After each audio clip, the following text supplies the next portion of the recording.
লাভ ছাড়া কেউ কিছু বিক্রি করে না, কেউ কিছু কেনেও না। এই কথাটা অনেকেই জানে, কিন্তু খুব কম মানুষ বোঝার চেষ্টা করে। আসসালামু আলাইকুম। আজকে বলছি ব্যবসা নিয়ে কিছু বাস্তব সত্য কথা। লাভ মানে সব সময় টাকা না। যেমন কাস্টমার লাভ খোঁজে শুধু পণ্য কেনার ক্ষেত্রে, তেমন ব্যবসায়ী লাভ খোঁজে পণ্য বেচা এবং কেনা দুই ক্ষেত্রেই। যে কাস্টমার আজ দাম কম বলে চলে যায়, সে যদি একবার আপনার উপর ভরসা করতে পারে, তাহলে সেই কাস্টমার নিজে থেকেই পণ্য কেনে, অর্থাৎ মূল্য তখন বড় কোনো বিষয় মনে হয় না। তাই ব্যবসা মানে শুধু পণ্য বিক্রি নয়, এটা এক ধরনের সম্পর্ক তৈরি করা, যেখানে লাভবান হয় দুইজনই। ক্রেতা সন্তুষ্টি পায় আর ব্যবসায়ী পায় ব্যবসা। আর আমার কাজ হলো প্রত্যক্ষ ও পরোক্ষভাবে এই দুইজনকেই সন্তুষ্ট করা। যেহেতু আমি একজন সেলসম্যান, তাই প্রথমে আমার কাজ একজন রিটেইলারকে বোঝানো যে আমার পণ্যই কেন বিক্রি করবে, কাস্টমারও কেন স্যাটিসফাইড হবে আমার পণ্য কেনার পর। তবে এই বিষয়গুলো অবশ্যই পণ্যের কোয়ালিটি আর দামের উপর নির্ভর করে। আর বিশেষ করে আমার আরেকটা কাজ হলো ডিলার বা রিটেইলারকে ব্যবসায় লাভ দেখানো। যখন তারা জানবে আমার পণ্য বিক্রি করে তারা লাভ করতে পারবে, তখনই তারা আমাকে আমার পণ্যের অর্ডার দিবে। তো তেমনই এক রিটেইলারের কাছে আজকে আমি চলে আসছি, যিনি দীর্ঘদিন আমার কোনো পণ্য বিক্রি করেন নাই। এরপর ধীরে ধীরে ভাইয়ের সাথে পরিচয় হয়, নিয়মিত দেখা সাক্ষাৎ হয়। তারপর আমার পণ্য নিয়ে দীর্ঘ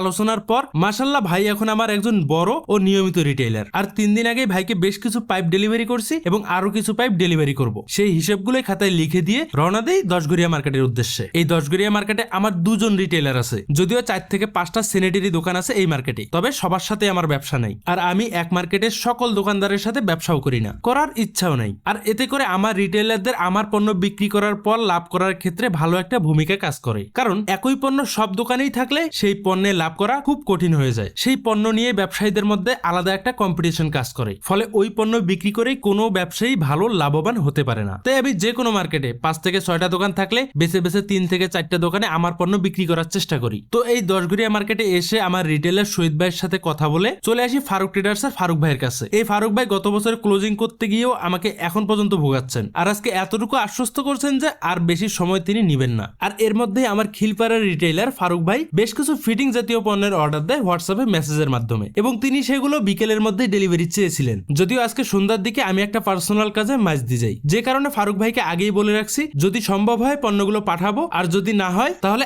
আগামীকাল আমি নিজে গিয়ে দিয়ে আসবো ইনশাআল্লাহ। তো দশগড়িয়া মার্কেটের কাজ শেষে আমার ডিলার রাসেল স্যানিটারি সিরামিক্সের শোরুমে এসেই ফারুক ভাইয়ের দেওয়া পণ্যের অর্ডারে বিল রেডি করে নেই, আর গোডাউনে পণ্যগুলো গুছিয়ে রাখার জন্য বলে আসি। সম্পূর্ণ ভিডিও দেখার জন্য ধন্যবাদ। আর যে কোনো প্রশ্ন থাকলে কমেন্ট করবেন, আমি নিজেই ইনবক্স করবো ইনশাআল্লাহ। সবাই ভালো থাকবেন, আল্লাহ হাফেজ।